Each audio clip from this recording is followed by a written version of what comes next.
Alice in Borderland Season 3ကိုအားလုံးလည်းကြည့်ပြီးသွားလောက်ပြီထင်တယ်ဆိုတော့ဒီနေ့မှာ Season 3ထဲမှာပါတဲ့ game တွေအကြောင်းကိုပြောပြပေးသွားမှာပါ Season 2အပြီး Arisu နဲ့ Usagi ကလက်ထပ်ပြီးတော့ပျော်ရွှင်စွာနေထိုင်နေကြပါတယ်သို့ပေမဲ့ Usagi ကပျောက်ဆုံးသွားတဲ့သူ့အဖေကိုအိမ်မက်ထဲမှာခဏခဏမြင်မှတ်ပါတယ်ဒီလိုခဏခဏမြင်မှတ်လာတာကြောင့် Usagi ရဲ့စိတ်ထဲမှာသူ့အဖေကအပြင်မှာတကယ်မတည်သေးပဲနဲ့ရှိနေသေးတယ်လို့ခံစားနေရတာကြောင့်သူ့အဖေကိုနီလန်းပေါင်းစုံနဲ့ရှာဖွေနေပါတယ်။တစ်ဖက်မှာလည်း Ruji ဆိုတဲ့လူဟာတည်ခြင်းနဲ့ရှင်ရင်းကြားနေမြေကိုရှာဖွေနေတဲ့သူပါ။သူကအချိန်တိုင်းအဲ့အရာတွေကိုရှာဖွေရင်းနဲ့ပဲတည်ခြင်းနဲ့ရှင်ရင်းကြားနေမြေကိုတွားကျင်နေတာပါ။ဒီအကြောင်းတွေကိုနောက်ွယ်ကနေတည်နေတဲ့သူကတော့တခြားသူမဟုတ်ပါဘူး။ Season 2အပြီးမှာနိုင်ပြီးနိုင်ငံသားဖြစ်လာတဲ့ဘန်တာဟာ Ruji ကိုမက်လုံးပေးပြီး Usagi နဲ့ Arisu ကိုတစ်ဖက်လက်နဲ့ဂိမ်းထဲကိုပြန်ခေါ်ခိုင်းခဲ့ပါတယ်။ဒီလိုနဲ့ Arisu ရော Usagi ရောဟာကစားသမားအဖြစ်နဲ့ဂိမ်းထဲကိုတစ်ဖန်ပြန်ရောက်လာပါတယ်။ဒီတစ်ခါမှာတော့ဂိမ်းဟာညင် Space Hat Diamond ဆိုပြီးတော့ကိုကြိုက်ရာကိုရွေးပြီးစော့လို့မရတော့ပါဘူး။ကစားသမားတွေဟာမတူညီတဲ့အဖွဲတွေဖွဲ့ပြီးတဆင်ချင်းတွေတက်လာပြီးတော့ Final မှာစုပြီးစော့ရမယ့်ဂျိုကာဂိမ်းဖြစ်နေတာပါ။ Perry ထဲမှာအကျဉ်းဆုံးအခက်ဆုံးလည်းဖြစ်တယ်လို့အဆင့်တွေလည်းအများဆုံးဖြစ်ပါတယ်ပထမဆုံးဂိမ်းရဲ့နေရာကတော့ Hikawa နန်းမှာဖြစ်ပြီးနက်ဖျားပြီးတော့ကန်ဂျမာဆိုတဲ့ဂိမ်းကိုစော့ရမှာပါစီးမြင်းတွေကတော့ကန်ဂျမာဟောနံပါတ်တွေပါတဲ့ဒုတ်ချောင်း10ခုကိုကစားသမား10ယောက်ကတယောက်တစ်ခုစီဆွဲပြီးကိုယ့်ရဲ့ကန်ကောင်းမှုကိုစမ်းသပ်ရမှာပါရှေ့မှာချထားတဲ့တစ်တာတွေရဲ့အန်ဆွဲတိုင်းမှာနံပါတ်လေးတွေရှိပြီးကိုဆွဲလိုက်လို့ကျလာတဲ့ဒုတ်ချောင်းကလည်းနံပါတ်လေးတွေပါပါတယ်နံပါတ်7ခွန်ဆိုတဲ့အန်ဆွဲလေးကပွင့်လာပြီးတော့အဲ့ဒီထဲမှာပါတဲ့ကန်ဂျမာဟောစာကိုဖတ်ပြီးအဖြေမှန်ကိုခံမှန်းရမှာပါခံမှန်းရမယ့်အဖြေတွေက3ခုရှိပြီးအားလုံးဟာကိန်းကနန်းဆိုင်ရာမေးခွန်းတွေပါ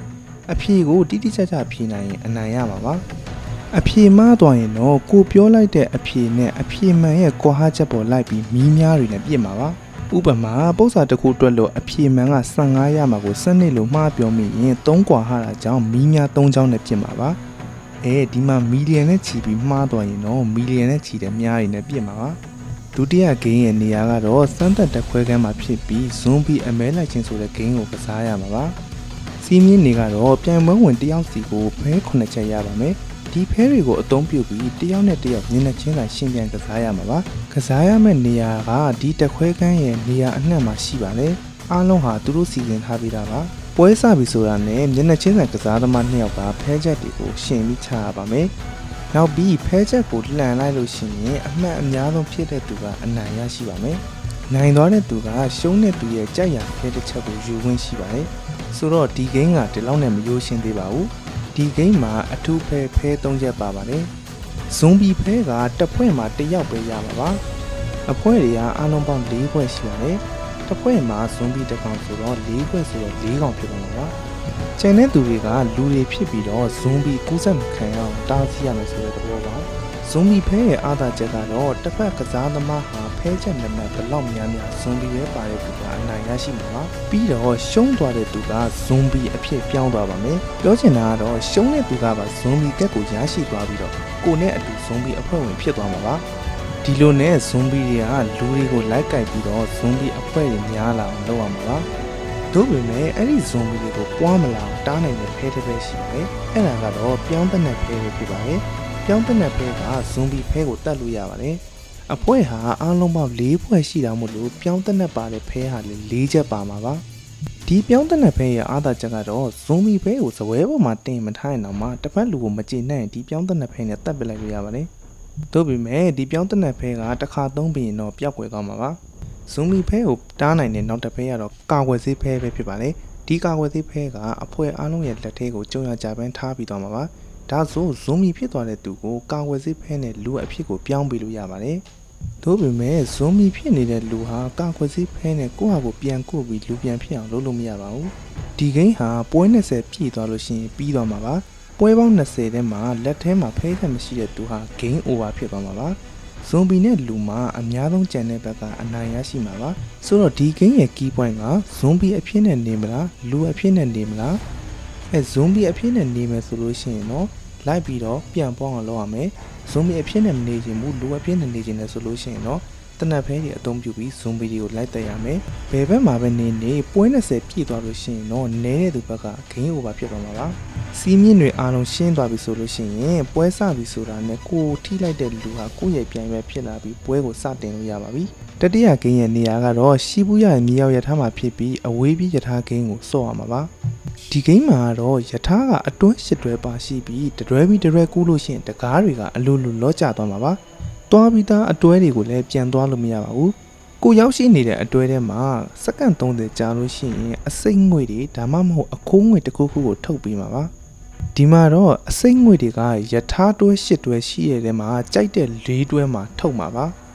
ါဒါကြောင့်အတွဲတစ်ကိုဝင်ရင်မျက်နှာဖုံးကိုစွတ်မလားဒါမှမဟုတ်မျက်နှာဖုံးမစွတ်ပဲအငွေ့ကိုရှူမလားဆိုတာကိုဆုံးဖြတ်ဖို့အချိန်စက္ကန့်30ရပါမယ်သို့ပေမဲ့ကစားသမားတစ်ယောက်စီက4000-5000စီရပါမယ်ဆေးတောင်ကိုမျက်နှာဖုံးရဲ့ညာဘက်အပေါက်မှာတက်ထားလို့ရှိရင်အစိမ့်ငွေကိုဖယ်ရှားပေးနိုင်ပါတယ်ကိုဆေးတောင်ကုံသွားရင်တခြားသူတွေရဲ့ဆေးတောင်ကိုလည်းအသုံးပြုလို့မရပါဘူးမျက်နှာဖုံးစွပ်ပြီးဆေးတောင်မသုံးလို့ရှိရင်လည်းအငွေ့တွေကိုရှူမိမှာပါဒီဂိမ်းကတော့ရထား8တွဲမှာ4တွဲကအစိမ့်ငွေထုတ်မှမို့လို့ကိုယ့်ရဲ့ဆုံးဖြတ်ချက်ပေါ်မှာပဲမူတည်ပါတယ်ကိုဟာဘယ်အတွဲမှာအစိမ့်ငွေထုတ်မယ်လို့ထင်ရင်မျက်နှာဖုံးကိုတက်ပြီးတော့အစိမ့်ငွေမထုတ်ဘူးထင်လို့ရှိရင်တော့အငွေ့သာရှူလိုက်ပါစတုဒ္ဓဂိမ်းရဲ့နေရာကတော့တူဂျိုတာဝါမှာဖြစ်ပြီးတူဂျိုဘင်ဂိုတာဝါဂိမ်းကိုဆော့ရမှာပါတူဂျိုဘင်ဂိုတာဝါမှာတော့ဘင်ဂိုတန်းအောင်ဆော့ရမှာပါကစားသမားတွေကပေပေါင်း1092ပေရှိတဲ့တူဂျိုတာဝါပေါ်ကိုတက်ပြီးတော့နေရာအစုံမှာတက်ထားတဲ့ခလုတ်တွေကိုဘင်ဂိုတန်းအောင်နှိပ်ရမှာပါဒေါင်းလိုက်တန်းအောင်ပဲဆော့ဆော့အလျားလိုက်တန်းအောင်ပဲဆော့ဆော့အလဲမှာကျန်တဲ့ free ကိုနောက်ဆုံးမှာနှိပ်နိုင်ပါပြီပစ္စမဂိမ်းကတော့ဘူးကိုကန်ပြီးအချိန်မကုန်ခင်သူ့နေရာသူပြန်ရအောင်ထားပေးရမှာပါဘူးကအားလုံးစုစုပေါင်း10ခုရှိပါတယ်ဘူးကိုတယောက်ကကန်လိုက်တာနဲ့စက္ကန့်60အတွင်းချိန်ကိုက်ဘုံကိုစပြီးရေတွက်မှာပါဘူးကိုလွတ်လိုက်တာနဲ့အချိန်ကပြန်ပြီးစသွားမယ်ဘူးပိုင်ရှင်ပြောင်းသွားရင်အချိန်5စက္ကန့်ရော့မှာပါဘူးကိုသူ့နေရာမှာပြန်ထားနေတဲ့လူ10ယောက်ကပဲအသက်ရှင်ဝင်ရပါမယ်ဒီဂိမ်းကတော့လူအယောက်100ရှိရင်တော့မှဘူးကိုထားနိုင်တဲ့လူ10ယောက်ကပဲအသက်ရှင်ဝင်ရမှာပါဒီဂိမ်းနေဆော့ပြီးတော့ရင်နောက်ဆုံးဂိမ်းဖြစ်တဲ့ final ရောက်ရှိလာပါမယ်ဒီ final game ကရှီဘူးကမြို့မှာဖြစ်ပြီးတော့ဖြစ်နိုင်ရည်ရှိတဲ့အနာဂတ်ဆိုပြီးနာမည်ပေးထားပါတယ်ဒီ game မှာတော့ down line 9တန်းအလျားလိုက်9တန်းစီရှိတဲ့စုစုပေါင်းအခန်း25ခန်းရှိတဲ့နေရာမှာဆော့ရမှာပါတပွဲစီမှာကစားသမားတွေကအခန်းအလယ်ဘက်ပေါ်မှာရှိတဲ့အနီအဝအစိမ့်အပြဆိုတဲ့အန်စာတော့ကိုခောက်ရပါမယ်ရလာတဲ့နံပါတ်တွေကဘေးဘက်အခန်းတွေကိုကူးသွားနိုင်မဲ့လူအရေးအတွက်ပါထွက်ပေါက်နေရာရောက်တဲ့အထိဒီအတိုင်းကစားရပါမယ်ဒီကစားပွဲကအများဆုံး15ချိန်ပဲကစားခွင့်ရပါမယ်15ချိန်ပြေးလို့မှထွက်ပေါက်နာမရောက်သေးဘူးဆိုလို့ရှိရင်တော့ game over ဖြစ်ပါမယ်တခါတလေမှာအန်စာတုံးရလက်ကြောင့်မလို့မထွက်သွားနိုင်တဲ့လူတွေကတော့လှုပ်ရှားခွင့်မရှိပါဘူးဒီလိုမလုပ်နိုင်အောင်ကစားသမားကိုလော်ဒေါင်းတစ်ခုချထားပါမယ်ဒီလော်ဒေါင်းကိုဖြေဖို့အတွက်ကစားသမား2ယောက်ကစန့်ကျင်ဘက်အခန်းတစ်ခန်းမှာနေပေးရပါမယ်ဒီပွဲတွေကိုမစခင်ကစားသမားတစ်ယောက်ချင်းစီတိုင်းကအမှတ်15မှတ်စီရပါမယ်ဒီအမတ်တွေကဘာအတွက်လဲဆိုရင်ကိုသွားခြင်းနဲ့တကားရဲ့အရှိမကိုရဲ့လက်ဘက်ကအမှတ်နဲ့ထိတမက်အရောက်ခံမှာတကားကပွင့်ပါပါကိုသွားခြင်းနဲ့တကားတိုင်းကလည်းတွားလို့မရပါဘူးဘာကြောင့်လဲဆိုတော့ဒီဂိမ်းရဲ့နာမည်ကဖြစ်နိုင်နေရှိတဲ့အနာဂတ်ကိုပြောထားပါတယ်လေးဘက်လေးလမ်းမှာရှိတဲ့နေရန်တိုင်းမှာကိုရဲ့အနာဂတ်နဲ့ပတ်သက်တာကိုပြထားပါမယ်တချို့အနာဂတ်တွေကကိုမထင်မှတ်ထားတာတွေဖြစ်တတ်ပြီးတချို့အနာဂတ်တွေကစူးစူးရွားရွားကြီးတွေပါဒီဆိုဆိုရိုင်းဖြစ်တဲ့အနာဂတ်တွေဆိုလို့ရှိရင်လည်းဘယ်သူမှအဲ့တကားပေါက်ကိုမသွားကျင်ပါဘူး။နောက်ပြီးတချို့အခန်းတွေဆိုလို့ရှိရင်ကို့မှာရှိတဲ့15မှတ်တောင်ပြောင်းတင်းခါသွားလောက်အောင်နှုတ်နိုင်မဲ့အခန်းတွေလည်းရှိပါတယ်။ဒါကြောင့်အခန်းတိုင်းကိုလည်းဘယ်သူမှလည်းစွတ်မဝင်ရဲပါဘူး။ဝင်မယ်ဆိုလို့ရှိရင်လည်းအဖွဲလိုက်ဒါမှမဟုတ်2ယောက်ချင်းစီဝင်တာအကောင်းဆုံးဖြစ်ပါတယ်။မတော်လို့15မှတ်လုံးပြုတ်သွားလို့ရှိရင်တော့ကိုဟာ game over ဖြစ်သွားမှာပါ။ဒီ game ရဲ့ထူးခြားချက်ကတော့နေရန်ဒီမှာပြထားတဲ့အနာဂတ်တွေကိုရွေးရင်ထွက်ပေါက်တွေ့သွားတဲ့လူဟာတကယ်အပြင်မှာလည်းအဲ့ဒီရွေးခဲ့တဲ့အနာဂတ်အတိုင်းတကယ်ဖြစ်မှာပါဆိုတော့ဒီ game ကထွက်ပေါက်ကိုပဲရှာမလားအနာဂတ်တွေကောင်းကောင်းစိုးစိုးဂရုမစိုက်ဘူးထွက်ပေါက်နဲ့နီးတဲ့အခန်းဖြင့်ရပြီဆိုပြီးတော့ပဲတွားမလားဆိုတာကိုရွေးချယ်ရမှာဖြစ်ပါတယ်ဒီ game ကတော်တော်လေးလေးစဉ်းစားကြတယ်လို့ကျွန်တော်တို့အရန်သိချင်တဲ့အနာဂတ်တွေကိုပြောပြနေရဖြစ်တာကြောင့်တော်တော်လေးရွေးရခက်ပါတယ်ဒီ game နဲ့အားလုံးပြီးသွားလို့ရှိရင်တော့ဂျိုကာလေးသင်းမောရလည်းပြည့်စည်သွားမှာပါကျွန်တော်အတွက်ကတော့ရှီဘူရမြေရောက်ရထားဂိမ်းကစိတ်လှုပ်ရှားဆုံးပါပဲ Personal rating ဆိုလို့ရှိရင်တော့7/10ပေးပါတယ် Season 2လောက်မကောင်းပေမဲ့ဂိမ်းတွေကတကယ်စိတ်လှုပ်ရှားဖို့ကောင်းပါတယ် ကဲဒါဆိုကြည့်ပြီးသွားတဲ့သူတွေကရော season 3မှာဘယ် game တွေဟာကိုယ့်အတွက်စိတ်လှုပ်ရှားအဆုံးလဲဆိုတာကိုလည်း comment မှာရေးခဲ့ပြီးလို့ရပါတယ်ခင်ဗျာ